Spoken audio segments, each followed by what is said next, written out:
They're constantly monitored by facial recognition cameras that are able to instantly put a face to a name.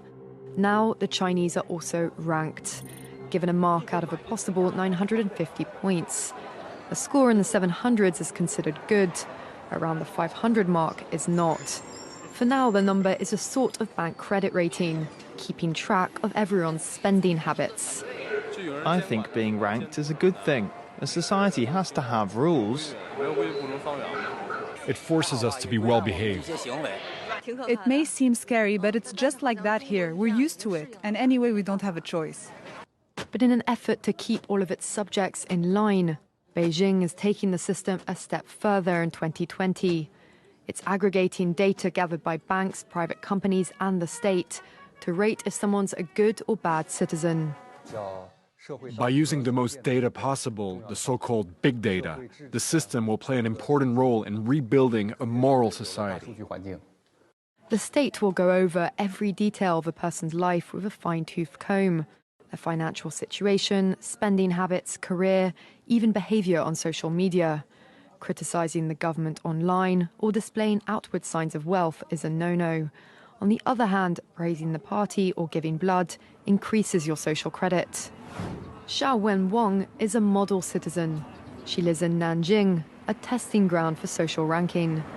Married with a child, she has a job in a retirement home, no debts, and she wouldn't dream of jaywalking. As a good citizen, I respect the rules of the road. If I didn't, I'd lose points on my social credit. In theory, everything can be taken into account in the social score, even the most innocuous errands like supermarket shopping. When Xiao Wenwang makes an electronic payment, her purchases tell the state a lot about her. Buying cigarettes would count against her. On the other hand, nappies show she's an attentive mother. Beer could indicate alcoholism. She'd be better off buying water. In this pilot city of 8 million people, there are only 18,000 model citizens. For Xiao Wenwang, there are perks to be had, such as paying half price for the bus. I get discounts for all public services, even at museums. And the library is free for me, thanks to my score. A good score brings benefits, but people with low scores lose rights. The cinema names and shames people considered untrustworthy, plastering their details, even their addresses, across big screens. It's a matter of principle. Those people have to be condemned. Those people aren't honest, so they have to pay the price. It's only right to pay your debts. You have to blacklist those that don't.